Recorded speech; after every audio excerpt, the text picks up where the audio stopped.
Hello, friends. Welcome to episode 58 of the Nope Coach podcast. I'm your host, Suzanne Kohlberg, joined today by the fabulous Claire MacKinnon, and we are going to be chatting about following the divine breadcrumbs. So a little bit of context for the conversation. A few months ago, Claire launched an absolutely amazing Substack called Glitter and Biscuits. And yeah, I'll hand it over to you to say how you got the intuition, inkling to do this. And yeah. Amazing. I mean, it came from frustration, first of all, because in my day job, let's call it my day job, I'm a leadership career coach, and everything I was writing about, all of my public facing writing was in some way linked to that. And at first that had felt really cool. And actually that's how we met, Suzanne. We met doing, on a marketing course. And I just noticed this like growing, frustration. And it felt like I was having to wrangle myself and fit these stories I wanted to share into a very narrow context. And for a bit, I just stopped writing altogether. I stopped publishing anything.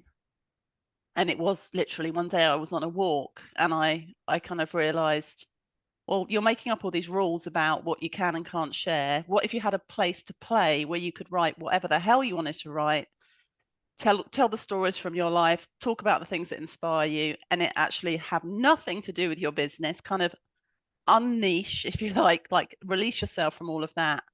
And that's where Glitter and Biscuits came from. And we might have to do another episode on unniching. That's a term now that you can trademark. Unniching, Claire MacKinnon.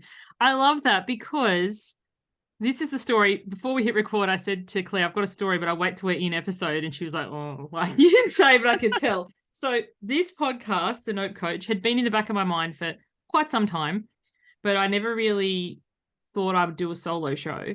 And then one day it was just like, nope, today's the day. So I sat down, I recorded the first 3 episodes. I was like, I don't even know how to upload this. How hard can it be? I'll figure it out. So I worked it all out, launched the show, sent an email to my list, went to bed. I was like, done. I was feeling this real sense of achievement. And then I woke up at like 2 a.m. and I was like, this is a terrible idea. Take it down. And I was literally out of bed in the middle of the night, turning on my computer to be like, no, this idea is dumb. And it was a message from you, Claire. You'd sent me a voice note saying, I just listened to your first episode. Your podcast is amazing. It's just what I need to hear. And I was like, yeah, when we get the divine breadcrumbs, the inkling, the download, the nudge, whatever terminology you use, and we follow it, and then it doesn't mean the doubts won't come or the insecurities, but that like there is a reason that you're guided or called to do something, even if in the moment it doesn't make logical sense. Yeah. Oh, well, thank you. Oh, that's really lovely to know. I'm so glad that reached you at that time. And I literally couldn't agree more about the fear and doubt. Because I think there's this myth that, if you follow the divine messages, if you follow those urges, it's all going to be like rainbows and unicorns and dancing in the rain and exactly. And I've been doing this now for 8, nearly 9 months. And the thing I wanted to do was actually write every week as well. Like I wanted to strengthen my creative muscles and just show up. And I called it Glitter and Biscuits because it's like a permission slip to me and to whoever is reading it that you don't have to always have something remarkable. That was one of the things that had stopped me as well. When I think about what stopped me sharing my writing, which and writing is my growing passion. That's what I'm following here. One of the doubts is, well, unless it's amazing, unless it's polished, unless it's an incredible piece of writing with some fantastical, life-changing, transformational message you want to share with the world, then it's not worth sharing. So Glitter and Biscuits is sometimes it may be that, and sometimes it'll be some shitty little biscuit that's like the back of the cupboard, the broken one at the bottom that's kind of a bit stale, but you're hungry, so you'll make do. Exactly. It's enough. And actually, that just the name, and the name came later. It was going to be called something else originally. It was going to be called Reclaiming Creativity, which is what it is. But the Glitter and Biscuits name kind of came to me about 24 hours later. And again, it felt a bit crazy, really kind of completely different to anything else I'd done before. But it just felt, I could just feel it in my body that it felt fun and lighter. And so, yeah, I just went with it. And I'm just learning so much on the way and meeting lots of lovely people. And I don't even know why I'm doing it. Like, I don't know if there is a bigger reason I'm doing that, like some practical outcome. But I've just let go of all of that, and I'm just following it and writing about what feels true. I just basically write what feels true for me each week. And the feedback I'm getting from people is that, it is touching them, it is inspiring them. But if some marketing guru looked at this, they probably go, what the hell are you doing? Like, this isn't, you're not writing for your ideal client. You're not, what is your niche?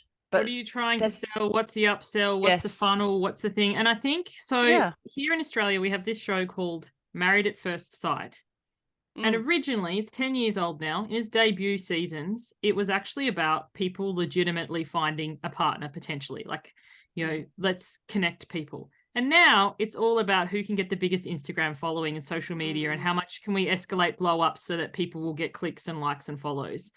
And I think sometimes we, as you said, we think it needs to be profound. It needs to have a message. It needs to have a life-changing. And it's like, in the everyday, like, matchmaker shows or reality shows, when they used to be more actual reality and less social media hype, we forget how much people connect with the relatable, because, the amazing stories and the life-changing things and, I wonder how they did it. You can't connect to that in your day-to-day stuff. But, when you write about everyday things, people see themselves in that and they feel less alone. And I think that's a big gift I get from reading your Glitter and Biscuits each week. Oh.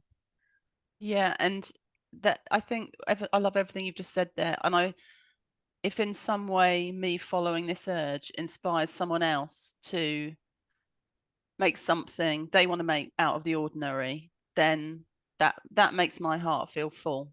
And I may never know what that is. I may never know what that impact is. And I just feel like there's space in the world for more of that. I think there's so many stories sold with an agenda. And stories are a great way of selling and marketing and all the rest of it. But I love reading. I love reading everyday stories from other people. It does make me feel less alone. I also love reading, memoir, where people have sat down and really thought about a sweeping story, but not by famous people. I love reading, stories written by people you otherwise never would have heard about, but they've sat down and gone, you know what, there's something I have to tell, and I think it'll be useful to other people. And it's a risk, because there's so much time and energy that goes into something like that.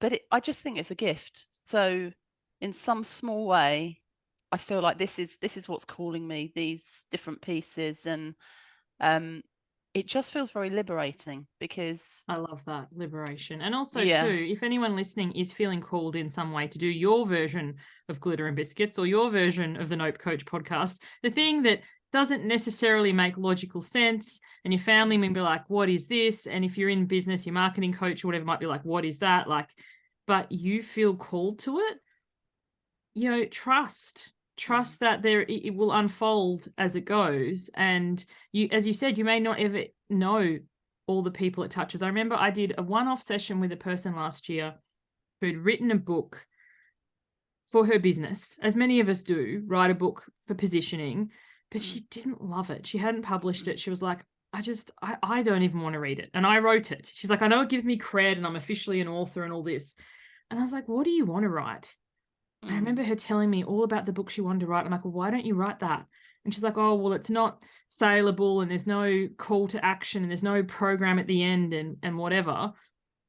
But, you could just sense the difference in enlivening with this. And she said, I just can't get myself to finish this book, this current one. She's like, it's 90% done, maybe even 95% done, but I just don't want to. I'm like, look, sometimes it's easier to give birth than raise the dead. An offhand comment that I said, and I didn't even remember it until just last month. She sent me an email and she said, the new book is done. Can I quote you? That session we did. And I was like, oh my goodness, I had forgotten about it. It had been a year, so we don't know the impact we have. And something in that case, they messaged me, so it was known. But how many times is something you've said or done unknown? But that's the thing that makes so much difference to someone. Absolutely. And that's such a beautiful story. And that metaphor about raising the dead versus giving birth. The way I see this is, you know, the clue is what makes you feel alive. If this thing is going to make you feel more alive, that's got to be worth exploring. You know, it's got to be worth seeing what's there, giving it a try, just seeing what happens. And I think so many of the things we think we should do or want or the right way and all that stuff,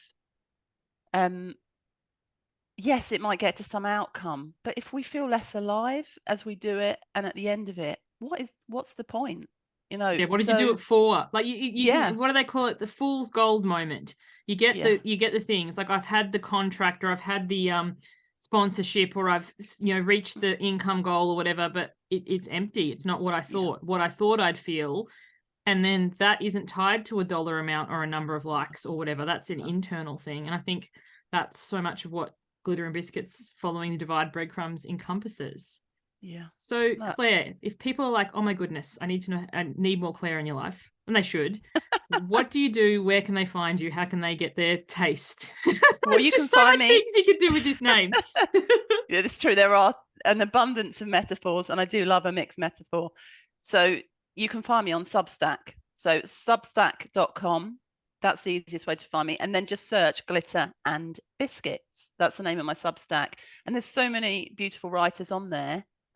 It was a world I didn't really know anything about before I started my Substack. I followed one. But yeah, that's where to find me. If anyone listening who isn't familiar with Substack, it's an optional payment thing. So you can sign up for free with absolutely no cost. Yeah. And then you can choose different levels to support the writer. So first time I came across it, I was like, I was confused because I hadn't seen it before.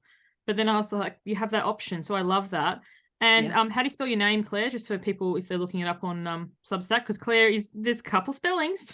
There are. Yeah. So Glitter and Biscuits, there's only one that I know of. But looking up by that. Yeah, no, okay, of course. But it's Claire, Claire MacKinnon, MacKinnon. Lovely. So maybe I'll see you there. And like Suzanne says, mine's set up so everyone gets the same version, the free and paid subscribers. So just hop on there, sign up for free, and read some Glitter and Biscuits and whatever else I throw out there. So I love it. Thank you so much for joining me, Claire. Thank you everyone for listening. I'll catch you on the next one. Bye for now.